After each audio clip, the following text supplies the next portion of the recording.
விவரங்களுடன் எமது செய்தியாளர் சலீம் காத்திருக்கிறார். அவரிடம் கேட்கலாம். சலீம், ஆன்மீக குரு திரு ஜக்கி வாசுதேவ் அவர்கள் என்ன கூறுகிறார்? ஜல்லிக்கட்டு போட்டி தொடர்பாகவும் இளைஞர்கள் இது விவகாரம் தொடர்பாக முன்னெடுத்திருக்கக்கூடிய இந்த போராட்டம் தொடர்பாகவும் அவர் பதிவு செய்யக்கூடிய கருத்துக்கள் என்ன? சலீம், இப்போ நாம திரு சத்குரு ஜக்கி வாசுதேவ் அவர்களிடமே கேட்போம். டெல்லியில இருக்கோம் சார். தந்தி டிவியோட உங்களோட கருத்துக்களை பகிர்ந்து கொண்ட நீங்க ஒத்துக்கிட்டதுக்காக மிக்க நன்றி. ஜல்லிக்கட்டை பத்தி நீங்க என்ன நினைக்கிறீங்க?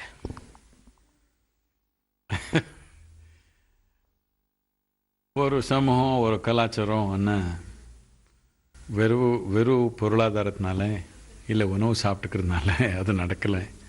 அதில் ஒரு மொழி இருக்குது, லிட்ரேச்சர் இருக்குது, ஆட்டப்பாட்டம் இருக்குது, வழிபாடு இருக்குது, பலவிதமான தன்மை இருக்குது. அதெல்லாம் சேர்ந்து தான் ஒரு கலாச்சாரம் ஒரு விதமாக நடக்குது. தமிழ் கலாச்சாரத்தில் இந்த ஜல்லிக்கட்டுன்றது முக்கியம். என்னத்துக்குன்னா நாம் ஒரு விவசாயி குடும்பமாக இல்லை ஒரு விவசாயி சமூகமாக இருக்கிறதுனால மாடுன்றது நம்ம வாழ்க்கையில் ரொம்ப முக்கியமானது. இப்போ நிறைய பேருக்கு இந்த மாதிரி பைத்தியம் பிடிச்சிருச்சு. டிராக்டர்னாலே விவசாயம் நடக்குதுன்னு நினச்சிட்டாங்க. டிராக்டரை உழவைக்கலாம், ஆனால் பூமி நல்லா வச்சுக்கணுன்னா ஆடு மாடு இருந்தால் தானே பூமி வளமாக வச்சுக்க முடியும், மண்ணை வளமாக வச்சுக்க முடியும். இது புரியாமல் ஏதோ நாம் கொஞ்சம் வேறு மாதிரி நடந்துக்கிறோம். இப்போ நம்ம நாட்டில் இல்லை உலகத்திலே இந்த மாதிரி மாட்டுக்காக ஒரு பண்டிகை எங்கேயும் கிடையாது. இந்த மாட்டு பொங்கல் என்னன்னா நம்ம வாழ்க்கையில் மாடுக்கு ஒரு பங்கு இருக்குது. என்னத்துக்குன்னா நம்ம கூட சேர்ந்து வேலை செய்கிறாங்க. இந்த பயிர் எடுக்கிற நேரம் வந்துடுச்சுன்னா அவருக்கு ஒரு பங்கு இருக்குதுன்னு ஞாபகப்படுத்துறதுக்காக. அவர் வெறும் வேலை செய்கிறதுக்கு மட்டும் இல்லை, நாம் வளர்த்துன ஒரு பயிரில் அவருக்கு ஒரு பங்கு இருக்குது. அதனால அவருக்கு ஒரு விழா. இதனால அது கூட விளையாடுறது பலவிதமான, அதில் பலவிதமான தன்மை இருக்குது. To develop the genetic pool, to keep the breeds pure, to keep them strong. அது மட்டும் இல்லை, மனிதருக்கு எல்லாத்துக்கும் முக்கியமாக இளைஞருக்கு ஒரு சாகசம் வேணும். ஏதோ ஒன்று அவனோட திறமை காட்டுறதுக்கு ஒரு வாய்ப்பு வேணும். இது ஒரு 5000 வருஷத்துலேருந்து வந்திருக்கிற ஒரு கலாச்சாரம். என்னதுக்குன்னா கிராமத்து இளைஞருக்கு இதை நான் பார்த்ததுல கிராமங்களில் இந்த ஜல்லிக்கட்டு வருதுன்னா அவன் எப்படியோ வாழிருப்பான். அப்படி இப்படி இன்னொரு 3 மாதம் இருக்குதுன்னா அவனு சிகரெட் பிடிக்கிறது விட்டுடுவான், குடிக்கிறது விட்டுடுவான். என்னதுக்குன்னா ரொம்ப திறமையாக இருக்கணும், உடலில் சக்தியாக பலமாக இருக்கணும், அஜைலாக இருக்கணும், கேப்பபிளாக இருக்கணுன்றதுக்காக எல்லாமே விட்டுட்டு அது மேலே ஒரு கவனம் வச்சுக்குவான். இதில் பலவிதமான தன்மை இருக்குது கலாச்சாரத்தில். ஏதோ கோர்ட் ஆர்டர் வந்துடுச்சு. கோர்ட்டில் எப்படி ஆர்டர் வருதுன்னா யார் எப்படி ப்ரெசென்ட் பண்ணுறாங்களோ அப்படி ஆயிடுது. என்னத்துக்குன்னா ஜட்ஜு வெத்ததில் பார்க்க மாட்டாங்க, ப்ரூஃப் என்னன்னு பார்ப்பாங்க. தப்பான விஷயங்கள் நடந்திருக்குது, நான் இல்லைன்னு சொல்லலை. இது நடக்கிறதுக்கு காரணம் என்னென்னா ரொம்ப கமர்ஷியலாக போயிடுச்சு. அதில் பெட்டிங் பண்ணிக்கிறாங்க. இப்போது பல விதமான ஏமாற்றம் அதில் நடக்குது. பிராணிக்கு ஹிம்சை கொடுக்குறாங்க. எல்லாம் அதுக்கு எல்லாமே நாம் கட்டாயமாக கொண்டு வரணும். இந்த மாதிரி இப்போ நாம் கிரிக்கெட் விளையாடிக்கிறோம். கிரிக்கெட் பால் 150 கிலோமீட்டர் ஸ்பீடில் வருது. இப்போது ஒரு தடவை எனக்கு தெரியாமல் இருக்கிறப்போ ஒரு கல்லே வீசிட்டோன்னு வச்சுக்கோங்க, பால் மாதிரி. இது கரெக்டாக அதுக்கு ஒரு நாம்ஸ் வச்சுருக்கோம் தானே. கிரிக்கெட் பால்னா இப்படி தான் இருக்கணும், இப்படி தான் செய்யணும், இதுக்கு பேடு கட்டிக்கணும், இது பண்ணிக்கணும், எல்லாமே ஹெல்மெட் போட்டுக்கணும், எல்லாமே பண்ணியிருக்கிறோம். இதே விதமாக நாம் ஜல்லிக்காட்டுக்கு கொஞ்சம் ரூல்ஸு, தேவையான ரூல்ஸ் எடுத்து வரலாம். ஆனால் அடிப்படையே எடுக்க வேண்டாம். என்னத்துக்குன்னா கிராம இளைஞருக்கு இது ரொம்ப ரொம்ப முக்கியமான ஒரு விளையாட்டு. நீங்கள் எல்லா கிராமத்தில் football stadium, boxing ring, skating ring, இன்னொன்று எல்லாம் உருவாக்கிட்டிங்கன்னா அதுக்கப்புறம் மேபி அப்போ யார் ஜல்லிக்காட்டு விளையாட விரும்பலைன்னா அப்போ பார்த்துக்கலாம். இப்போதுக்கு ரொம்ப ரொம்ப தேவையானது இப்படி எடுக்க முடியாது கட்டாயமாக. ஆனால் இப்போ அப்போவே சுப்ரீம் கோர்ட்டில் மூவ் பண்ணியாச்சு. நம்ம இது அட்வொகேட் ஜெனரல் மூவ் பண்ணியிருக்காங்க. நம்ம தமிழ்நாடு அரசாங்கத்தில் இதுக்கு ஆர்டினன்ஸ் கொண்டு வர முடியும். ஆனால் இது 2 விஷயம் இருக்குது. ஒன்று, அது ஸ்போர்ட்டாக ஒரு ஆர்டினன்ஸ் கொண்டு வர முடியும். ஆனால் க்ரூயலிட்டி டு அனிமல்ஸ்ன்றது சென்டரில் இருக்குது. அதனால அந்த பிராணிக்கு ஹிம்சை இல்லாமல் எப்படி இதை விளையாட முடியும், அதுக்கு தேவையான ரூல்ஸ் ரெகுலேஷன்ஸ் தான் அதை சேர்த்துட்டு இப்போ ஒரு ஆர்டினன்ஸ் வந்துச்சுன்னா இந்த பிரச்சனை முடிஞ்சு போச்சு. நமக்கு எப்படியோ இந்த வருஷம் எப்படியோ போயிடுச்சு. அடுத்த ஜல்லிக்காட்டு நாம் நல்லா நடத்துக்கணும். நான் என்ன நினைக்கிறேன்னா மாதத்துக்கு ஒரு தடவை நடக்கும் ஜல்லிக்காட்டு, ரூல்ஸ் படியாக கரெக்டாக. அந்த மாடுக்கு ஹிம்சை இருக்கக்கூடாது. ரிஸ்க் இருந்தால், இளைஞருக்கு ரிஸ்க் இருந்தால் அதுக்கு கொஞ்சம் ப்ரொடெக்ஷன் என்ன பண்ணணும் பண்ணிக்கலாம். சும்மா எல்லா கூட்டமே ஓடாமல் அதுக்கு ஒரு கரெக்டாக ஒரு பவுண்டரி உருவாக்கிக்கலாம். நல்லா பண்ணிவிட்டு மாட்டுக்கு மாதத்துக்கு ஒரு தடவை நடந்தால் எவ்வளவோ பேர் இளைஞர் இந்த தண்ணி போட்டுக்கிறது அது இது கெட்ட அபியாசங்கள் எல்லாமே விட்டுட்டு தெம்பாக இருக்கணும், சக்தியாக இருக்கணுன்ற ஒரு நோக்கம் வந்துடும்.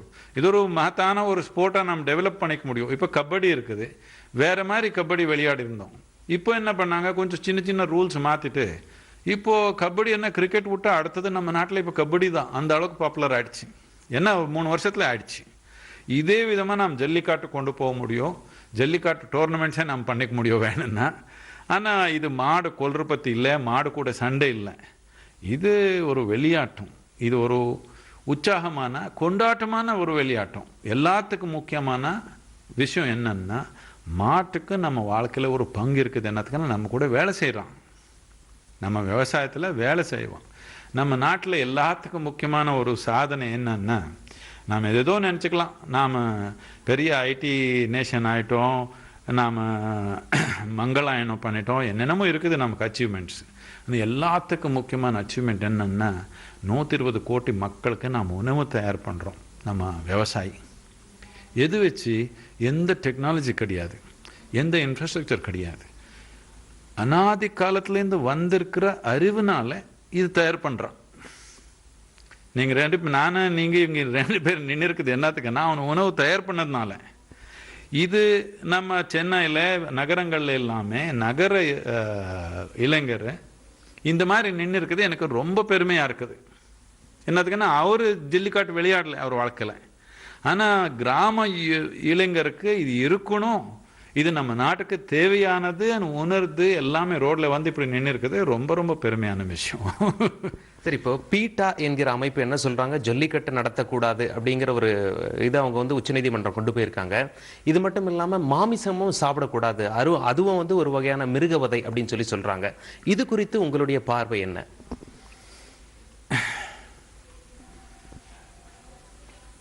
மனிதனை எது அவனை சாப்பிட்றான், எது சாப்பிடக்கூடாதுன்னு நான் சொல்ல விரும்பல. அது தனி மனிதனோட இது. நீங்கள் வந்து என்ன கேட்டிங்கன்னா, என் உடலுக்கு எது நல்லதுன்னு கேட்டிங்கன்னா நான் சொல்லுவேன். நீங்கள் எது சாப்பிடணும் எது சாப்பிடக்கூடாதுன்னு நான் சொல்ல மாட்டேன். எனக்கு இது உங்களோட விருப்பம், நீங்கள் என்ன வேணாலும் சாப்பிட்டுக்கலாம். ஆனால் யார் இந்த ஜல்லிக்காட்டு விளையாடினா ஹிம்சை ஆகுதுன்னு சொல்லுவாங்க, அவர் முதல்ல என்ன நிறுத்தணும், மாடு வெட்டுறது நிறுத்தணும். உங்கள் உணவுக்காக ஏதோ வெட்டி சாப்பிட்டீங்கன்னா நீங்கள் ஏதோ பண்ணிக்கிங்க. ஆனால் நம்ம நாடு இந்தியா இப்போது உலகத்திலே எல்லாத்துக்கும் பெரிய பீஃப் எக்ஸ்போர்ட்டர் ஆகிடுச்சு.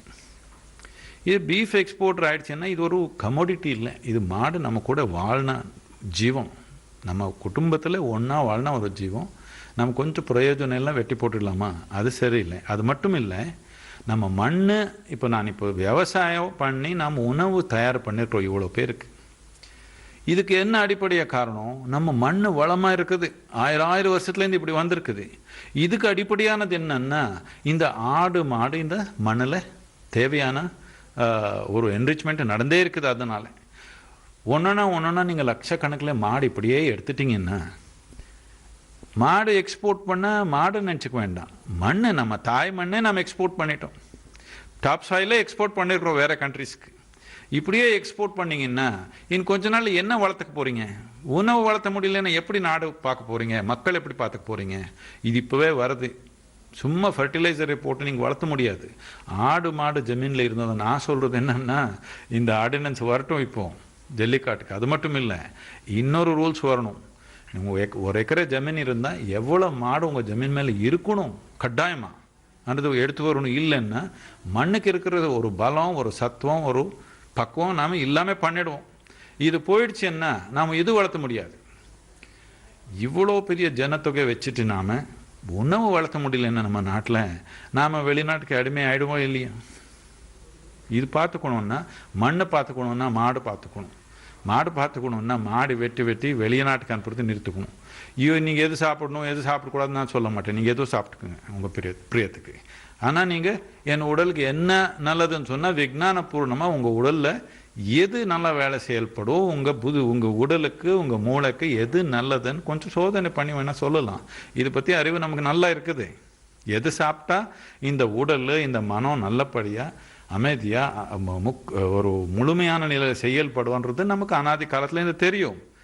நம்ம நாட்டில் உணவு என்ன சாப்பிடணும், எப்படி சாப்பிடணும், மனிதன் எப்படி இருக்கணும் இது சாப்பிட்றப்போ, இது எல்லா விஞ்ஞானம் ரொம்ப ஆழமாக பார்த்துருக்குறோம். இப்போ அது புதுசாக ஆன்மீக குரு சத்குரு ஜக்கி வாசுதேவ் அவர்கள் ஜல்லிக்கட்டு போட்டிகள் தொடர்பாகவும் ஜல்லிக்கட்டு போட்டிகளை நடத்துவதற்காக மாணவர்கள் தற்பொழுது முன்னெடுத்துச் செல்லும் இந்த எழுச்சிமிகு போராட்டம் தொடர்பாகவும் பல்வேறு கருத்துக்களை எமது செய்தியாளர் சலீமுடன் பகிர்ந்து கொண்டார். பல்வேறு கருத்துக்களை அவர் முன்னெடுத்துச் சென்றிருந்தார். இந்த ஜல்லிக்கட்டு போட்டிகள் நடத்துவதனால் ஏற்படக்கூடிய நன்மைகள் என்ன, மேலும் பல்வேறு கட்டுப்பாடுகளுடன் இந்த ஜல்லிக்கட்டு போட்டிகள் நடத்துவதற்கு ஏதுவாக சட்டங்கள் இயற்றப்பட வேண்டும், ஜல்லிக்கட்டு போட்டிகளை முடிந்தால் மாதம் ஒரு முறை கூட நடத்துவதற்கான தேவையான நடவடிக்கைகள் எடுத்தால் நல்லது உள்ளிட்ட பல்வேறு கருத்துக்களை திரு ஜக்கி வாசுதேவ் அவர்கள் எம்முடைய செய்தியாளர் சலீமுடன் பகிர்ந்து கொண்டதை நாம் பார்த்தோம். ஜல்லிக்கட்டு போட்டிகள் இந்த வருடம் நடந்தேயாக வேண்டும், அவசர சட்டம் மட்டும் பத்தாது, இதற்கான நிரந்தர தீர்வை கொண்டு வர வேண்டும் என்று மாணவர்கள் பல்வேறு இடங்களில் தொடர் போராட்டங்களில் ஈடுபட்டு வருகிறார்கள்.